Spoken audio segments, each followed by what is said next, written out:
ఇచ్చును కరువు బరువులో ఆదరించును, కృంగిన వేళ లేవనెత్తును, కృంగిన వేళ లేవనెత్తును, శోధన వేళ జయమునిచ్చును, శోధన వేళ జయమునిచ్చును.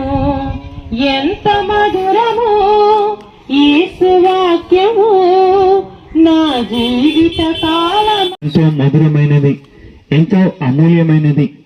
ఆ ప్రేమ కదువైన వారు ఎందరో ఈ లోకంలో దుఃఖంలో, వేదనలో, అనేకమైన చెడు మార్గాల్లో జీవిస్తూ దేవుడు లేక అనేక మంది మరణాన్ని వెతుక్కుంటూ నిరీక్షణ కోల్పోయి, ధైర్యాన్ని కోల్పోయి, శ్రమలను, కష్టాలను, బాధలను తట్టుకోలేని పరిస్థితిలో ఎందరో ప్రయాస ద్వారా, కష్టం ద్వారా ముందుకు వెళుతూ నిరాశ కోల్పోయిన ప్రతి ఒక్కరికి కూడా ఈ లోకంలో దేవుని ప్రేమ ఉంది.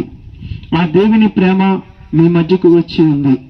ఆ దేవుని ప్రేమ మిమ్మల్ని బ్రతికించడానికి, మిమ్మల్ని నడిపించడానికి, మిమ్మల్ని సజీవులుగా ఉంచడానికి, ఆ ప్రేమ మిమ్మలను నిత్య జీవ రాజ్యానికి నడిపించడానికి దేవుని ప్రేమ ఎంతో సహాయపడుతుంది. కాబట్టి ప్రేమైన ఈ తుండల గ్రామ ప్రజలకు ప్రత్యేకంగా మేము తెలియజేసేది ఏంటంటే, ప్రభు యొక్క రాకడ సమీపంగా ఉన్న దినాలలో ఎవరు మనల్ని నిత్య జీవ రాజ్యానికి నడిపిస్తారు అనే విషయాన్ని మనం అర్థం చేసుకోగలిగితే, ఈరోజు లోకంలో ఇంత భోగభాగ్యాలను అనుభవిస్తూ, సృష్టిలో ఉన్నది ప్రతి ఒక్కటి అనుభవిస్తూ, సృష్టికర్తకు దూరమైన మనలను, నిత్యత్వానికి దూరమైన మనలను పాపానికి, మరణానికి గురి చేసి మరణానికి తీసుకెళ్తున్న అపవాది కంబంధ అస్త్రాలలో నుంచి విడిపించి రక్షించడానికి వచ్చిన వాడు యేసుక్రీస్తు ప్రభువారు. ఆయన చెప్తూ ఉన్నారు, నేను లోకముని ఎంతో ప్రేమించున్నాను, కాగా నాయందు విశ్వసించువాడు నశింపగా నిత్య జీవం పొందును. చూడండి, మానవుడు నశించిపోతున్న స్థితిలో ఉన్నాడని సృష్టించిన సృష్టికర్తే ఎరిగి మానవులను నేను ప్రేమించి మానవుల యొక్క దోష, పాప, శిక్ష, మరణం నుండి తప్పించి నిత్య జీవానికి నడిపించాలని దేవుడు ఎందుకు పనికిరాని ఈ లోకంలో మనము వట్టి ఆవిరి వంటి వారమై, అంతలో మాయమయ్యే ఒక ఆవిరి వంటి వారమైన మన వైపు ఆయన కనుదృష్టి నిలిపారు.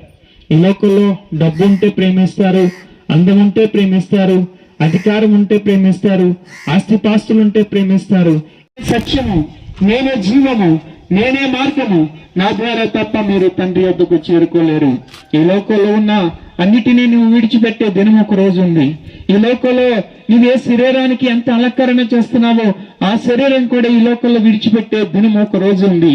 అయితే నీ ఆత్మ చేరవలసిన గమ్య మార్గానికి చేరడానికి ప్రభు ద్వారా సహాయం ఉందని నీవు అర్థం చేసుకున్నట్లయితే, ఈరోజు యేసుక్రీస్తు ప్రభు నిన్ను ప్రేమిస్తూ ఉన్నాడు, నిన్ను రక్షించడానికి ఆయన ఈ లోకానికి వచ్చాడు. అటువంటి కృప, ధన్యత మీ గ్రామంలో ఉన్న బిడ్డలకు దేవుడు అనుగ్రహించి, మీ పాడి పంటలను దీవించి, మీ బిడ్డలను ఉన్నతమైన స్థానంలో ఉంచి, మీ గ్రామం పైన దేవుని కృప, దేవుని కాపుదల ఎల్లప్పుడూ ఉండి అనేక ఆత్మలు నిత్య రాజ్యానికి చేరుటకు దేవుడు సహాయం చేయను గాక. దేవుడు మిమ్మల్ని దీవించును గాక. చెల్లం ప్రార్థన చేస్తాను.